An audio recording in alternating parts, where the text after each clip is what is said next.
bell, letting the sound come to our ears. Here we are in our sweet Tuesday Teatime group. Always brings a smile to my face.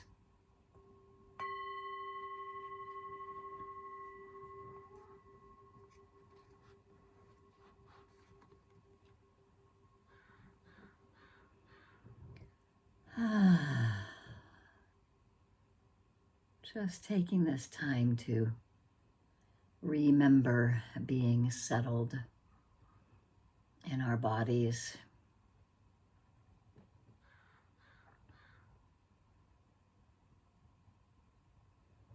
Acknowledging the container that the bowl brings.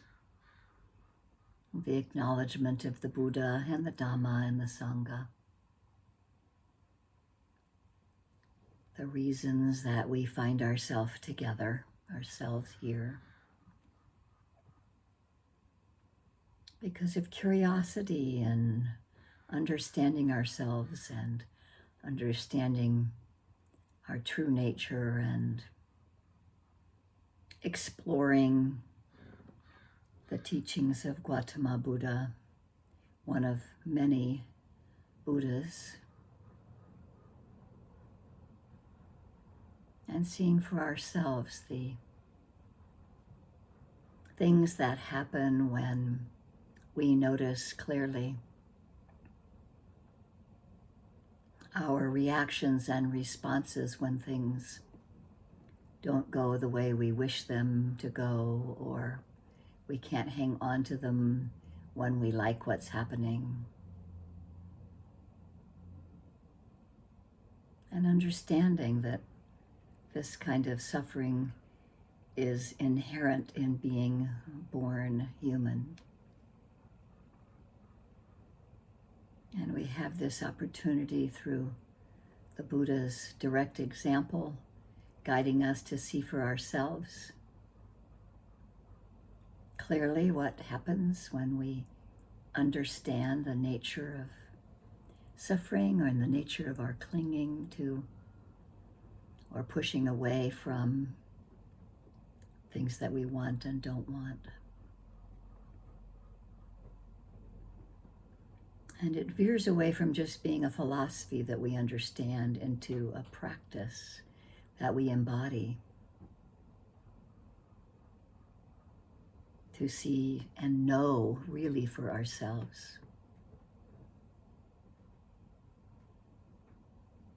By reminding ourselves to come again and again into the present moment, to see, to hear, to taste, to touch, to notice the thought processes. And allowing this sort of witness of mindfulness.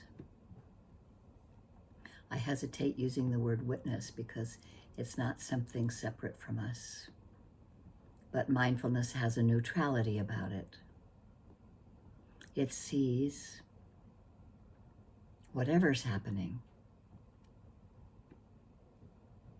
whether we perceive our experience as being pleasant or unpleasant, good or bad, wholesome or unwholesome, mindfulness is there, shining its light, and awareness is there.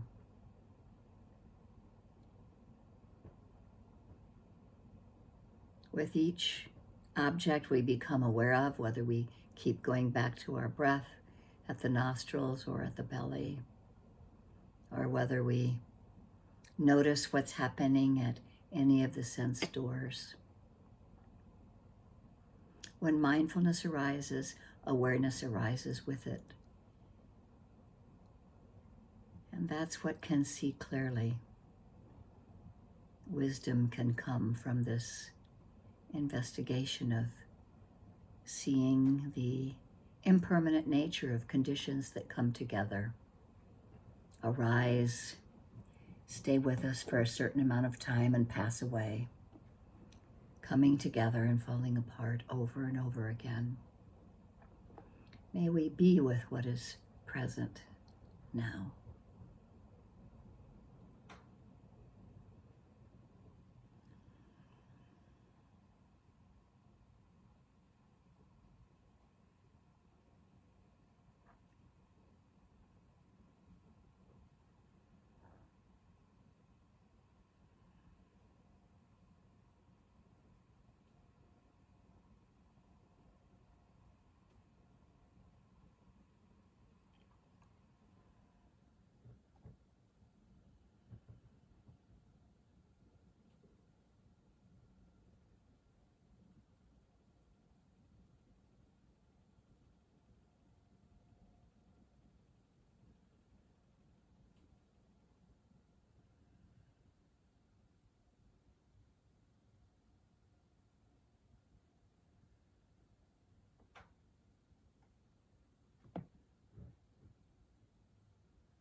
to help us lay a container or a foundation of concentration. If we choose a single object, we try to be present with the beginning, the middle, and the end of the time that we are aware of it.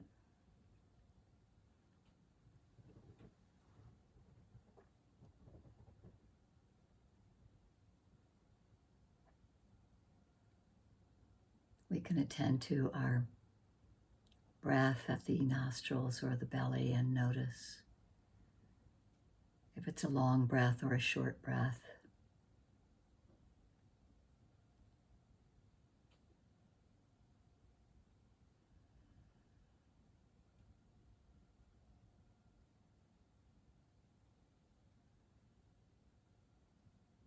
And we can know it clearly by being with it.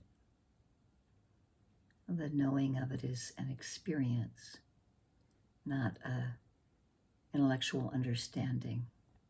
We are present with the breath, knowing it is arising, lasts for a certain amount of time and passes away. And we try to stay with it through that process.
And you've each been sitting and meditating long enough to have your own way of how you settle into some concentrated energy that can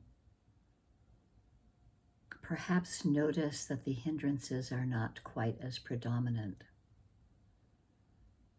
as we develop concentration, either at this single object of the breath or if it's on changing objects of what arises within our realm of consciousness of each of the sense doors, paying attention to each changing object or the single object. It develops some concentration that allows us to see the falling away of tiredness or restlessness. We can see these things fall away or perhaps not even be present as we develop this mindfulness in the present moment.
asking ourselves from time to time, what is the attitude of the mind,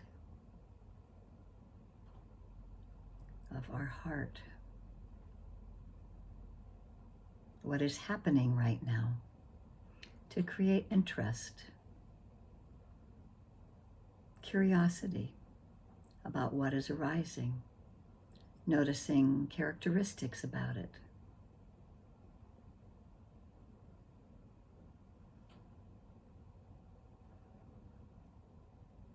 We can notice if it's pleasant or unpleasant, or unknown, neutral seeming.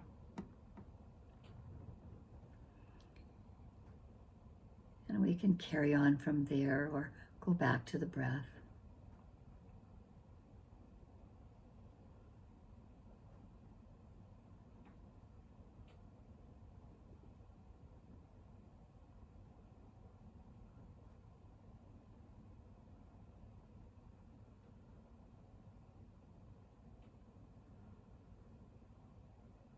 Our attention may be drawn to sensations in the body.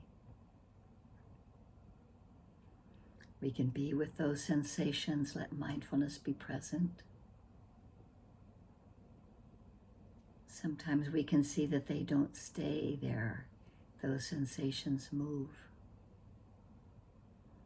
We can touch on it lightly, noticing that it changes and passes. Or if it's a physical sensation that's really intense, we can just touch on it lightly and then pull back from it. And find a different place in the body that's far away from that one. If that happens to bring up any kind of trauma, or it is intense physical pain that is hard to be with, we can remove our attention.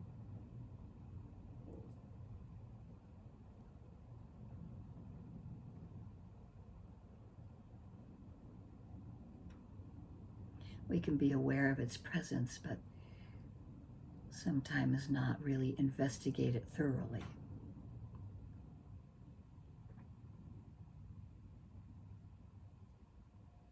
And that can bring us happiness and gratitude that we are seeing what's happening. We're seeing it clearly. And we're going toward a more wholesome mind state, that of kindness to ourselves or compassion for ourselves. We always need this healthy mix of kindness and compassion to do this kind of investigating of what's happening in the heart and mind. And we do it with ease and naturalness. It's a natural process. We're part of nature.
It helps sometimes.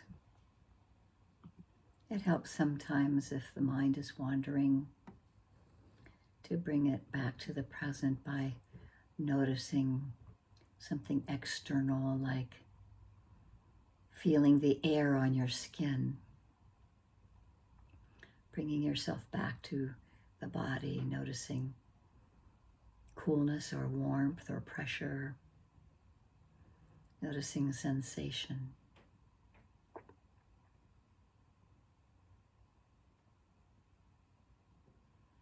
And helping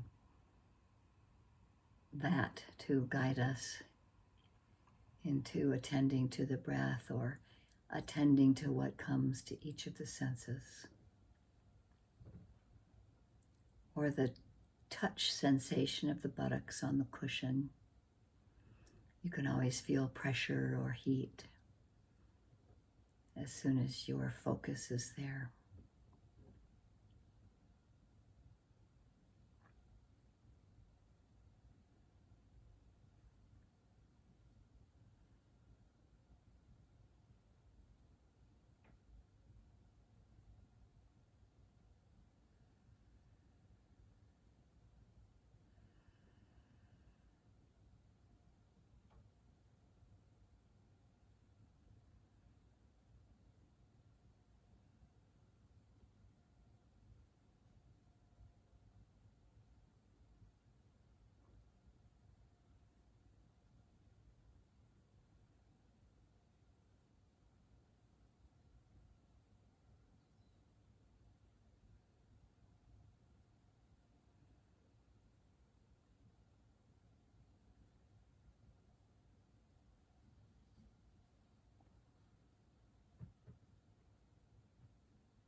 We might notice that we have repetitive thoughts. We can give them a soft, gentle note of thinking about whatever that is that's repeating itself. And this constant light noting can also help free us from our attachments to the defilements that seem to be so ever present. We can just have a soft, gentle note of wherever our attention goes. Pleasant or unpleasant, or pressure, tingling, heat, cold, jabbing, smooth.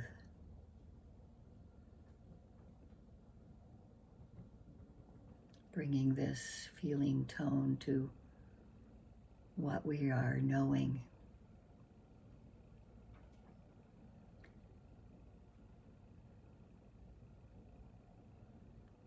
Through the light noting process.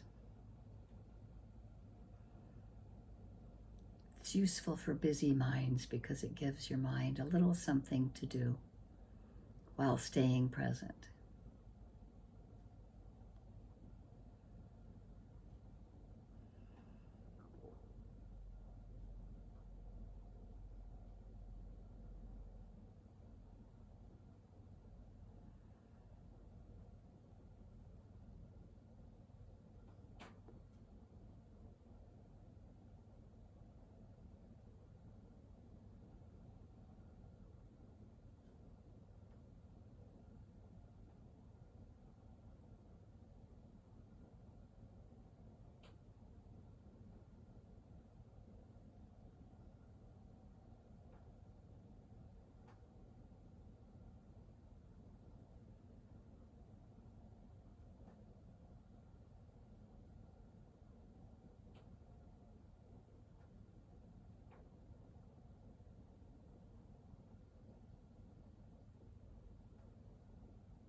refreshing our interest,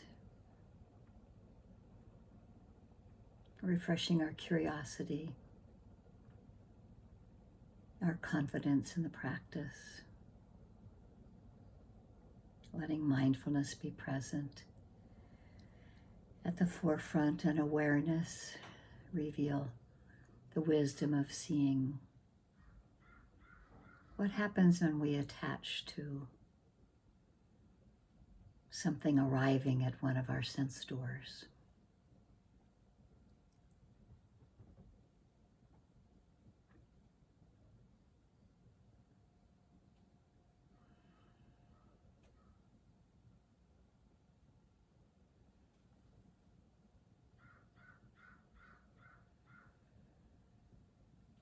Somewhere along the line of that object that arose, we became aware of it.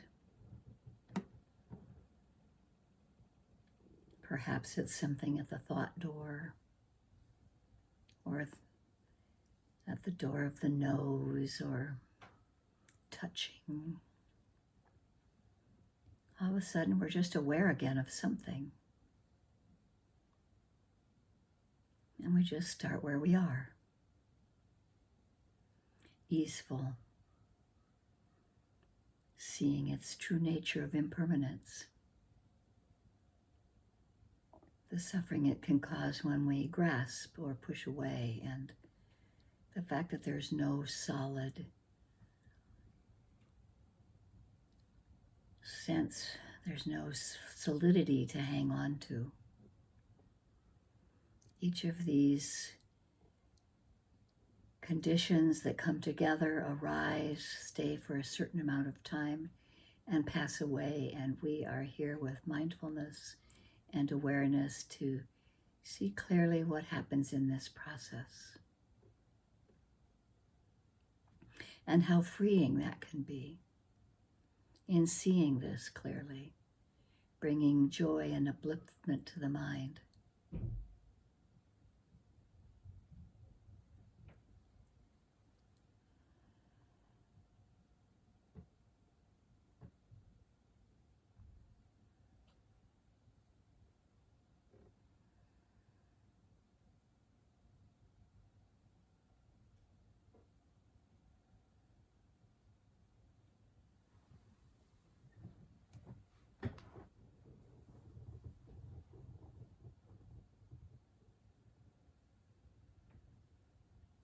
Noticing if you need to move, the intention of the movement before it happens, the intention in the mind.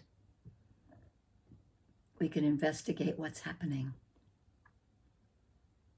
And then we can notice when we initiate the movement, so that whatever is happening, we have awareness there. We have mindfulness there as it's happening.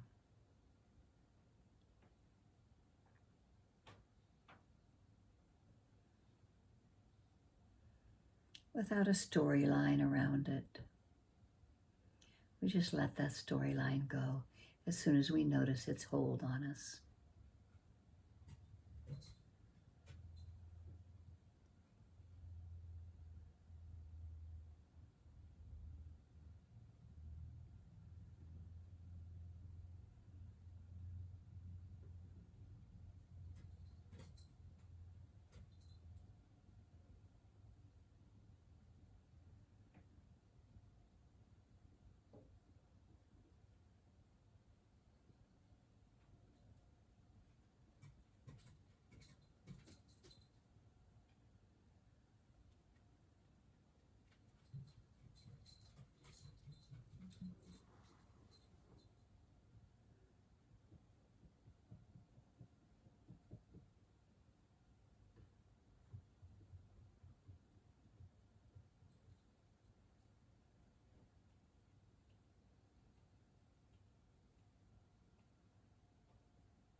arising and passing away, arising and passing away. Conditions come together. We stay acutely aware of them as much as we can, to their fast movement. Some of them go slower, some of those moments go faster.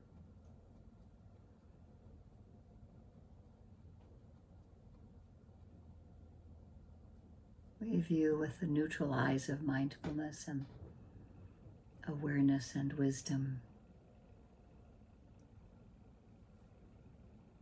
letting go of what might seem to be unwholesome and continuing to incline our hearts and minds to those more wholesome factors of kindness and compassion, of generosity,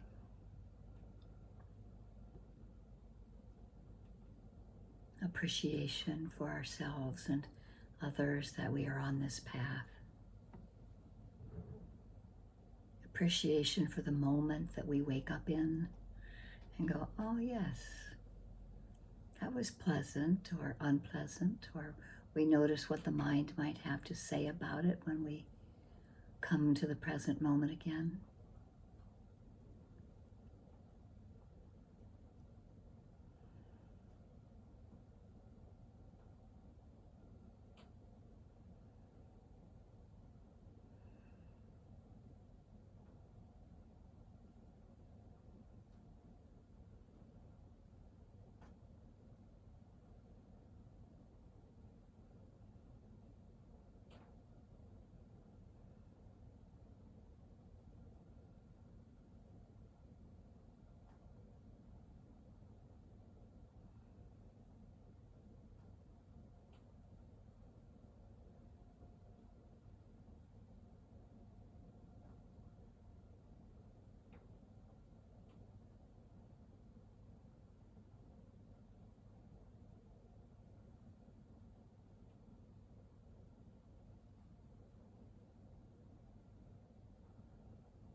Waking up in the present moment.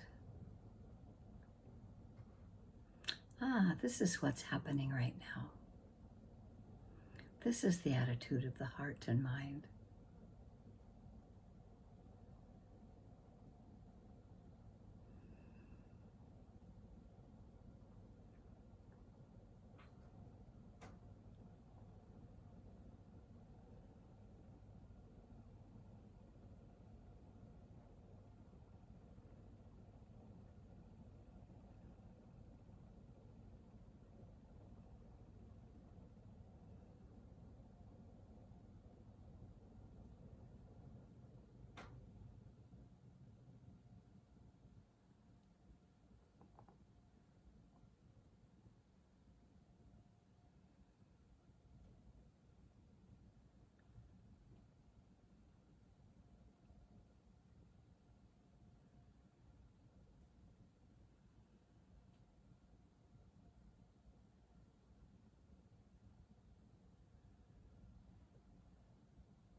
of these moments that we begin again, we wake up in the present moment, knowing that we've been wandering off in a thought form, or maybe we've been tired, or we've had a lot of restlessness in the mind. We just begin again right where we are. And we can hold ourselves here in kindness without having judgment about what we should be doing, just being present with what's happening. Mindfulness is neutral. It sees things as they are occurring. We attach some idea of we like this and we don't like that.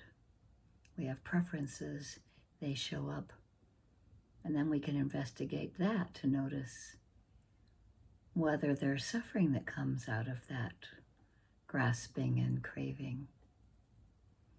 And we can remember that there's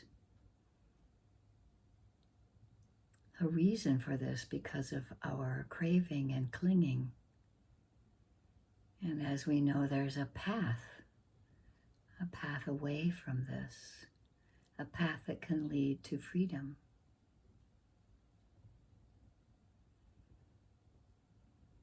And we're on that path at all different levels of right intention, right action, right speech, right livelihood, all the different ways that we may be aware of or have at least already gone over a few times in our studies of the Eightfold Path. But just knowing, waking up in this moment and beginning again, bringing freedom to this present moment, is adding another continuum of mindfulness, continuity of practice. We add up these moments while we are sitting. We can have them while we're standing, while we are walking, while we are reaching for the doorknob, while we are washing the dishes. Mindfulness is present, awareness is there, and wisdom arises as we see clearly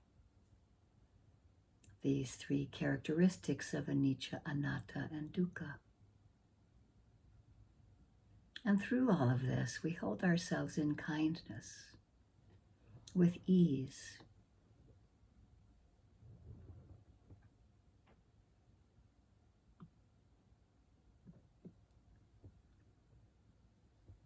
We've had mindfulness of the body, of breathing, and our posture.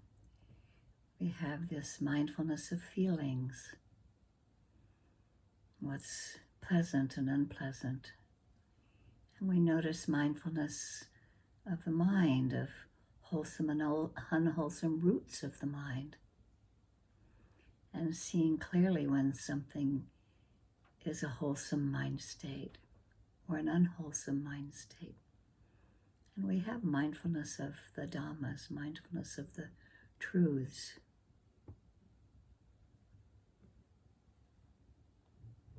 Holding ourselves gently and kindly in this present moment.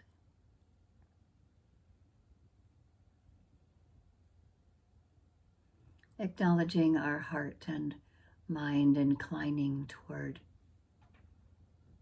this container of non-harm, non-ill will. We might not find it easy to conjure up kindness, but we might be able to notice when the mind does not have ill will. It can even be in a neutral phase.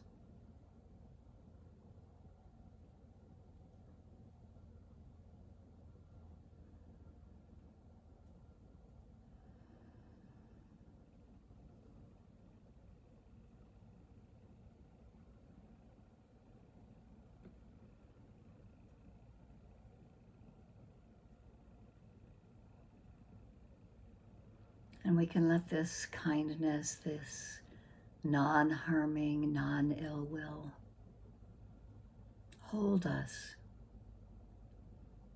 and include with it compassion when things are difficult.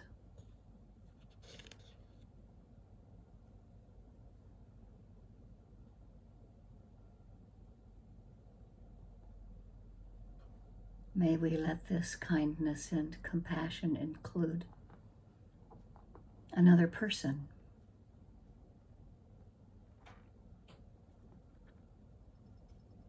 someone close to us, or another being, an animal friend. Letting these thoughts of kindness and compassion include them, including them in the container of our breath and body, anchored in the body.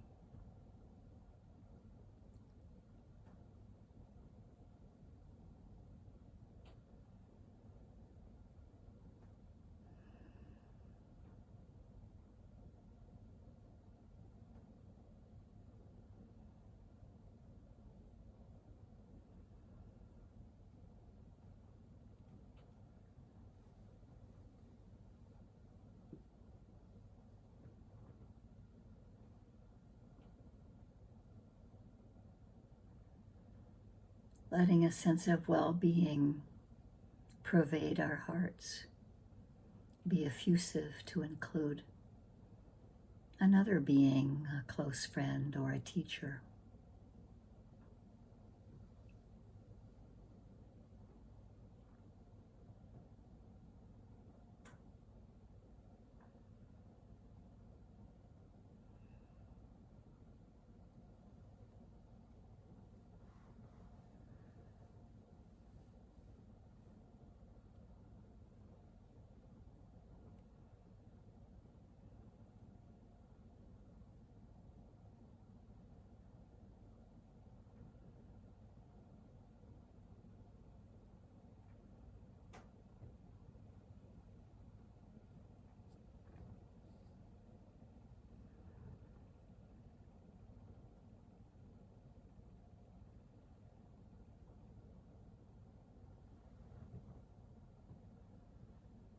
And included in this well-being, this kindness of our hearts,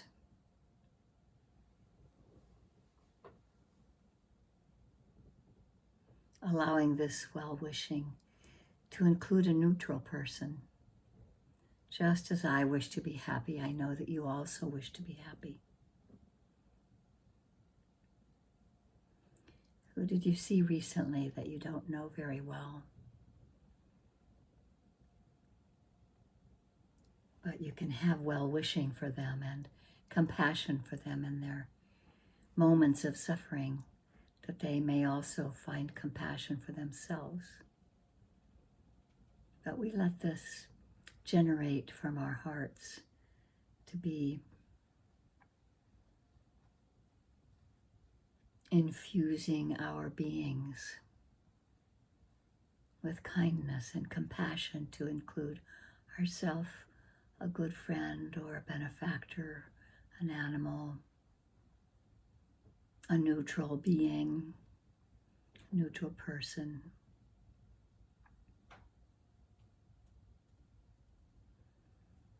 Wishing them to have happiness and be free from their suffering.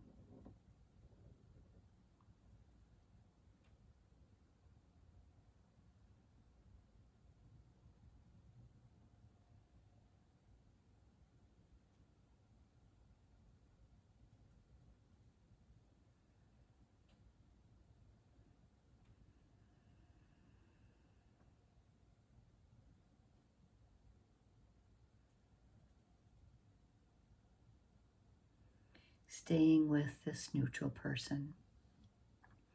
Or maybe it's a group of neutral people.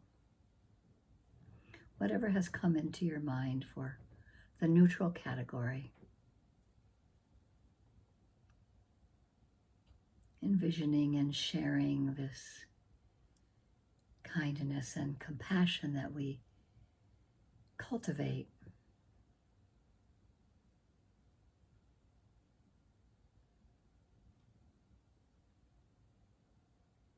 Including in our heart space the neutral person or people.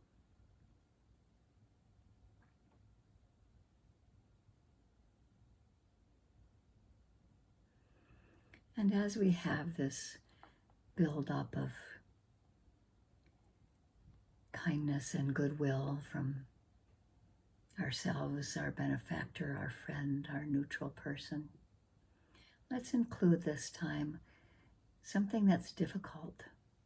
If something arises, maybe a situation or it may be a difficult person, and just as gently and easily as you can, letting this kindness and compassion that's being generated and nurtured in our hearts to gently touch upon this difficult person or this difficult situation, not choosing something that's really impossible to embrace, but a being that's not as difficult as your most difficult being. And we have the strength of this kindness and compassion from our other categories. And we can even summon some equanimity to just allow things to be the way they are. And see if this kindness in our heart can touch upon some area around this inclusion of a difficult person. They might not need to be so close within your heart as they can be some distance away. But we just allow energy to touch on them like the bubble floating in front of us, from blowing bubbles, letting the bubble float near us, letting this kindness and compassion touch upon the difficult person or difficult situation. Letting kindness, letting compassion arise and be included in our hearts here.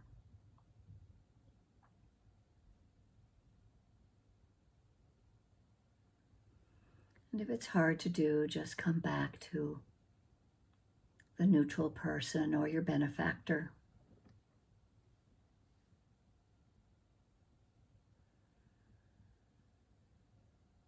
Letting these thoughts of goodwill flow out to include all beings.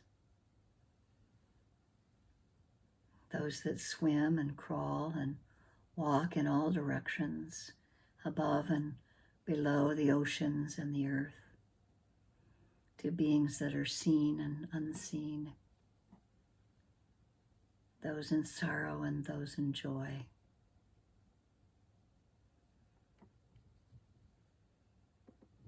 May we let this kindness and compassion include all beings everywhere. May all beings be free from harm, safe and protected, have ease and well-being. May they have happiness in the causes of happiness.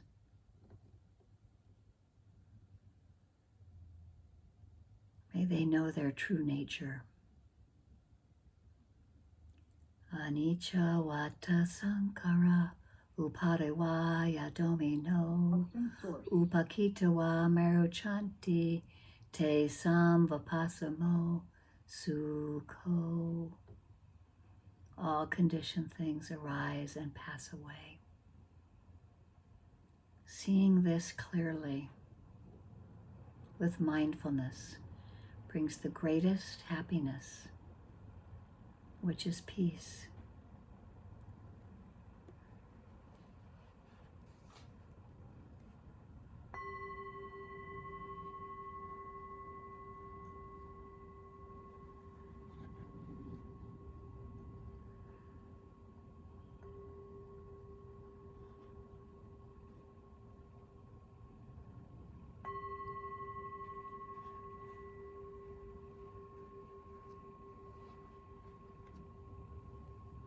Thank you so much for your practice, and may the benefit of this goodness, may this goodness benefit all beings.